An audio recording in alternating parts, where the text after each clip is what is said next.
So welcome back student, my name is Vijay. E Pathshala के channel पे आप देख रहे हैं ब्रिक्स के बारे में। दोस्तों ब्रिक्स एक नया टॉपिक है जो ऑफ कोर्स सभी को जानना जरूरी है कि ये है क्या।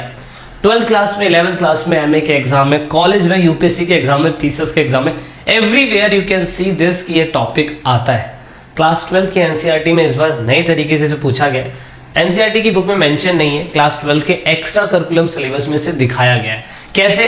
अगर आप देखें तो इसका नाम न्यू सेंटर्स ऑफ पावर हो चुका है और नई ऑर्गेनाइजेशन जैसे बोले तो आसियान के बारे में, यूरोपियन यूनियन के बारे में, शार्क के बारे में और ब्रिक्स के बारे में पूछा गया है। तो आज की हमारी जो क्लास है ना वो ब्रिक्स के बारे में, वो आपको पूरी तरीके से समझाने की कोशिश करेगी कि ब्रिक्स असल में है क्या।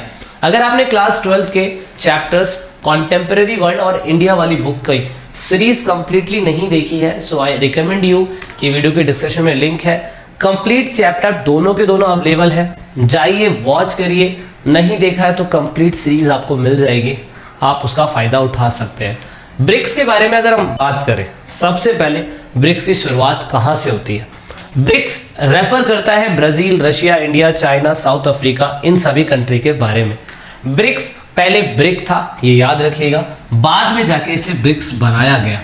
दोस्तों यहाँ पे आप देखेंगे कि इसकी शुरुआत कहाँ होती है। इसकी शुरुआत 2006 में रशिया के अंदर होती है, लेकिन 2009 के अंदर साउथ अफ्रीका इसमें जुड़ जाता है। दैट इज वाई ये ब्रिक से ब्रिक्स हो जाता है। और सबसे इंपॉर्टेंट बात क्या है इसकी मेन ऑब्जेक्टिव। अगर ये ब्रिक्स बनाया गया था सभी कंट्री ने मिलके, कौन सी नाम से पता चल जाएगा आपको? Brazil, Russia, India, China and south Africa. याद रखना यहाँ पे शक्ति का अलग केंद्र बनाया जा रहा है अमेरिका के कंपैरिजन में। इनका मेन ऑब्जेक्टिव यही था कि कोऑपरेटिव रहेंगे, डिस्ट्रीब्यूटेड म्यूचुअल इकोनॉमिक बेनिफिट्स का इस्तेमाल करेंगे। उसके बाद दूसरे जो भी कंट्री के आंतरिक मामले हैं उसमें हस्तक्षेप नहीं करेंगे और उसके बाद हम आपसी समानता बनाए रखेंगे। मेन ऑब्जेक्टिव बनाने का सबसे इंपॉर्टेंट ये था कि इकोनॉमिक बेनिफिट उठाया जा सके एक कंट्री का दूसरी कंट्री के साथ। अब यहाँ पे इसकी वजह से हुआ ये कि इन लोगों ने इतना व्यापार करा कि अगर 5 कंट्री को मिला लिया जाए, तो आप देख सकते हो कि पूरे विश्व की जनसंख्या लगभग 42% इन्हीं के पास थी। जीडीपी का 23% इन्हीं के पास था। पूरी कंट्री का 30% लैंड मास इन्हीं के पास था। ग्लोबल लेवल पे अगर हम देखें तो इनका ग्लोबल ट्रेड 18% हो रहा था। तो इस तरीके से अगर हम देखें तो कहीं ना कहीं ब्रिक्स यूरोपियन यूनियन, नाटो और अमेरिका के कंपैरिजन में बहुत बड़ा एक ऑल्टरनेट ऑप्शन उठ के सामने आ रहा है। और ब्रिक्स यही नहीं रुका, ब्रिक्स ने जब से बनना चालू करा है 2009 में रशिया, 2010 में ब्राजील, 2011 में चाइना, 2012 में इंडिया, 2014 में ब्राजील, फिर 15 में रशिया, 16 में इंडिया, 17 में चाइना, 18 के अंदर साउथ अफ्रीका के अंदर इसके समिट होते रहे और उसके बाद 18, फिर 19, फिर 20, 21, 22, अभी 14 समिट चाइना के अंदर हुआ था 23 और 24 जून के अंदर। मेन मकसद हर बार अपने ब्रिक्स जैसी कम्युनिटी को स्ट्रॉन्ग करना होता था ताकि ये समय के साथ साथ और बढ़ता चला जाए।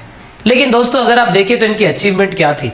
अचीवमेंट ये थी कि इन्होंने छोटी कंट्री के साथ साथ ना मिलते हुए बड़ी कंट्री को एक इंटरनेशनल प्लेटफॉर्म दिया और इन्होंने वो सारे ग्लोबल गोल अचीव करे जो कहीं ना कहीं अमेरिका को एक मुंहतोड़ जवाब दे सकता था।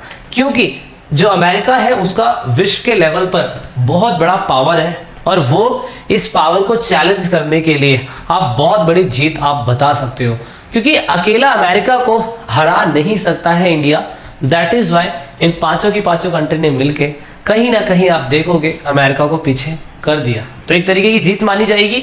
इसके 5 pillar: cooperative economic growth, peace and security, political economic governance, sharing the knowledge and innovation, strengthening the relation. 5 pillar है जिसपे काम करता है। बहुत अच्छी बात है। ये लोग यही नहीं रुके, इन्होंने IMF की जगह पे इन्होंने अपने खुद का एक ब्रिक्स बैंक बनाया। सबसे अच्छी बात जो कहीं ना कहीं IMF को चैलेंज दे सकती है, तो IMF को चैलेंज देने के लिए ब्रिक्स बैंक बनाया गया और ये 5 कंट्रियां फंडिंग कर सकती हैं यहां से भी। ठीक है। दूसरी बात इसकी लिमिटेशंस जो हमें समझनी है, तो इनकी लिमिटेशंस अगर आप देखें तो कहीं ना कहीं लिमिटेशंस में थोड़ी बहुत कमियां हमें देखने को मिलती है। जो 5 कंट्रियां हैं उनके बीच में अंडरस्टैंडिंग और कॉमन पॉलिसी और पॉलिटिकल एक्शन अलग अलग है।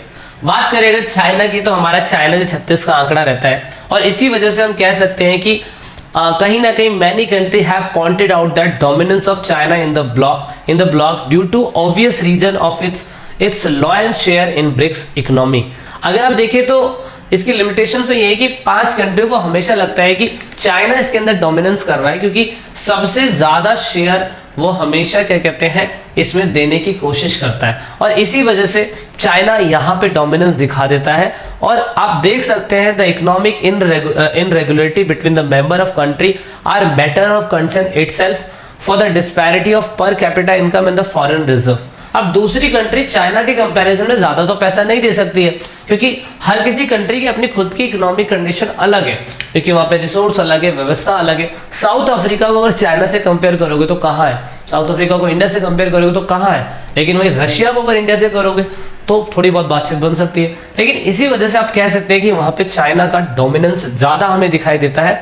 दैट इज वाई छोटी कंट्रियां जो है ग्लोबल इशू को लेकर ज्यादा बोल नहीं पाती है, जैसे कि the country are active only in economic form but lack in the voicing concern on global issue like terrorism and the climate change. इसी वजह से वैसे बड़े इशू पे बात नहीं कर पाती है। लेकिन इंडिया का रोल क्या है दोस्तों, इंडिया आज भी मेजर इकोनॉमिक बनी पड़ी है 5वें नंबर पर।